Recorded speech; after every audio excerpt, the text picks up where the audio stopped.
c'est que je ne souhaitais pas, depuis la fois dernière que j'ai appris que l'armée russe était aux alentours de Kramatorsk, quelque part à Tchatchif Yar, j'ai dit, ils finiront par prendre cette ville encore. Ils finiront par engloutir cette localité encore. Et je redis toi beaucoup, parce que souvenez-vous, à chaque fois qu'on a passé cette information, 2-3 semaines après, paf, la Russie s'empare de la localité. Chères dames, chers messieurs, chères demoiselles, c'est la réalité des choses. Je suis obligé de vous parler de ça. Et vous savez, on ne peut pas cacher, ce sont des informations. Et d'ailleurs, je m'appuie sur une information donnée par les médias occidentaux dans cette émission-là. Parce que quand on parle souvent, on dit non, ce sont des informations qui viennent de la Russie. Mais cette fois-ci, ce sont des médias occidentaux.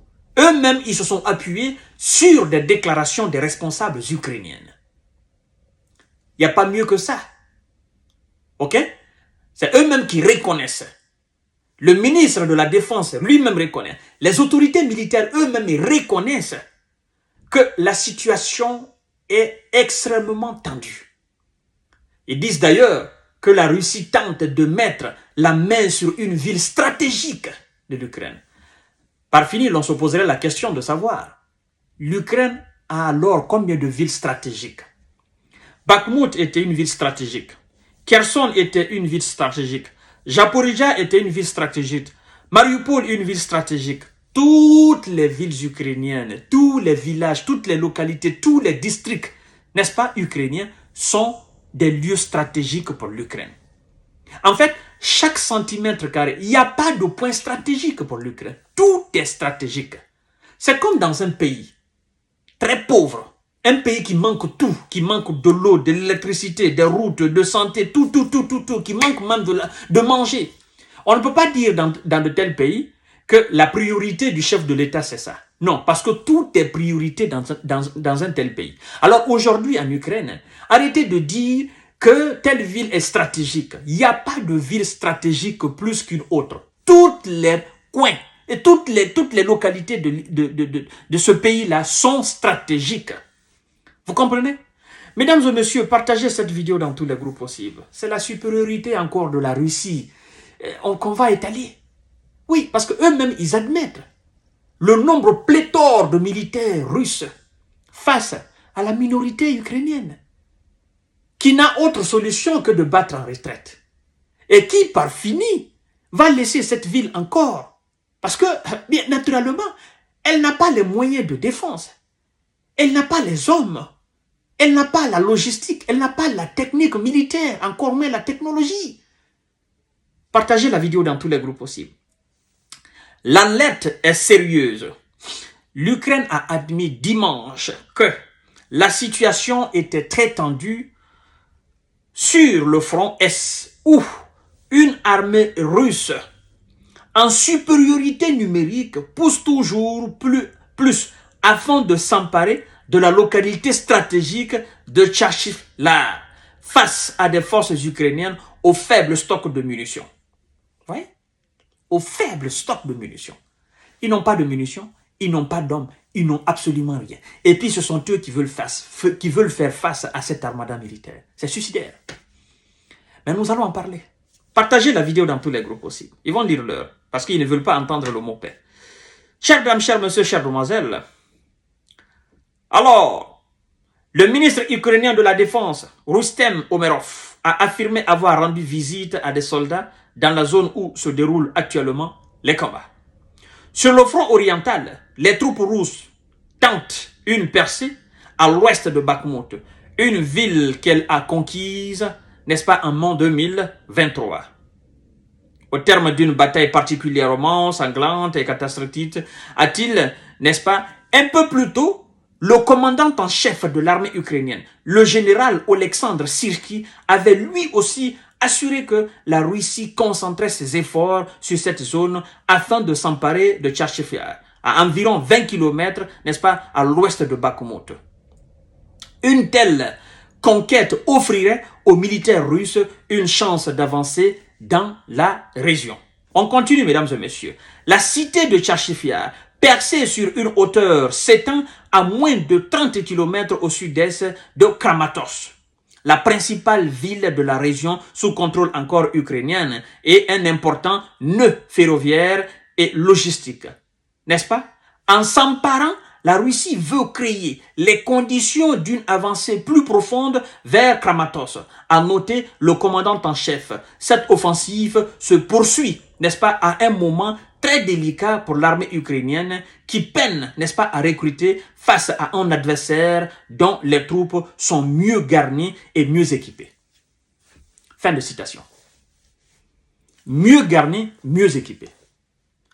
D'abord, laissez-moi vous dire, lorsque vous voyez un responsable ukrainien admettre officiellement que la situation est critique, il faut savoir qu'ils sont définitivement encerclés. Définitivement encerclés. Et qu'ils tentent, par les voies et moyens, de se sortir de ce cercle-là. Vous comprenez? La Russie n'a pas encore officiellement annoncé la prise de Kharkiv, n'a pas encore fait. Mais j'en suis sûr que dans 2 ou 3 jours, vous allez entendre, la Russie fera une déclaration officielle en disant que nous avons libéré Kharkiv. Parce que, en réalité, les Ukrainiens ne peuvent pas. Eux-mêmes, ils admettent qu'ils ne peuvent pas. Parce que ça, c'est un aveu d'échec, un aveu de faiblesse. Nous ne pouvons pas. Face à cette armada, nous ne pouvons pas. Face à ce moyen, nous ne pouvons pas. Ils sont plus nombreux, ils sont plus costauds, ils ont plus de moyens. Nous ne pouvons pas. Ils sont mieux équipés, ils sont mieux garnis. Nous ne pouvons pas. Ils sont plus puissants que nous ne pouvons pas. Vous comprenez? Et ça fait l'affaire des médias occidentaux. Parce que chaque jour, eux, ils ont un nouveau sujet. Vous comprenez? Alors, chères dames, chers messieurs, chères demoiselles, après, naturellement, Kharkiv, comme ils ont dit tout à l'heure, Kramatorsk, c'est l'objectif. C'est l'objectif visé de l'armée russe. Et ça, c'est une très grande ville. C'est-à-dire, c'est la capitale alors de ce coin-là. C'est la plus grande ville de cette région, de cette localité. Et ça fera quoi? Ça fera une grande ville de plus. Vous voyez? Et toute cette localité ou toutes ces localités conquises par l'armée russe, forcément, un moment viendra où il ne sera plus question de négocier afin de libérer ces villes. C'est pourquoi nous disons maintenant négocier. Parce que vous êtes en train de perdre du terrain.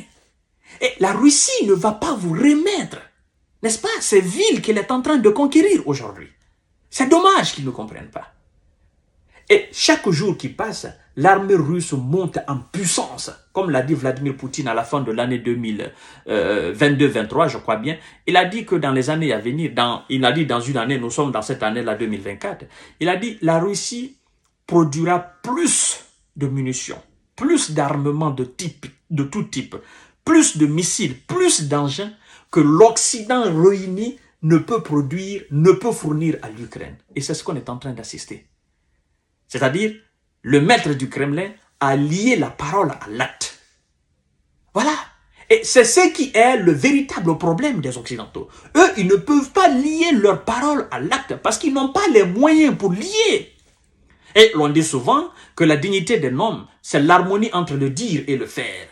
Mais lorsqu'on constate de l'opposition entre les deux, naturellement, vous manquez de dignité. Parce que vous allez passer tout votre temps à promettre et vous serez incapable de réaliser parce que vous n'êtes pas donné les moyens de réalisation de vos promesses. C'est ça. Les grands discours et puis dans le vent.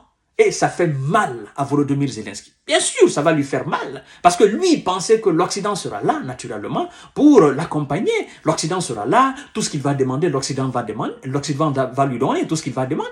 Mais, sauf que, avec le temps qui passe, le monsieur se rend compte qu'en réalité, il a fait un fuck-up. Il a fait une défaite, il a fait une erreur monumentale et il ne peut plus les réparer. Parce que, voilà, chers messieurs, chères dames, la réalité du terrain, c'est la réalité du terrain. On ne peut plus mentir aux gens. Tout le monde sait ce qui se passe sur le terrain. Donc, à tout à l'heure, pour une autre série d'informations de décortiquage, la Russie domine sur le terrain et elle va continuer à dominer. Parce qu'en face, il n'y a absolument rien. C'est du vent, au fait. Merci beaucoup. Partagez la vidéo dans tous les groupes.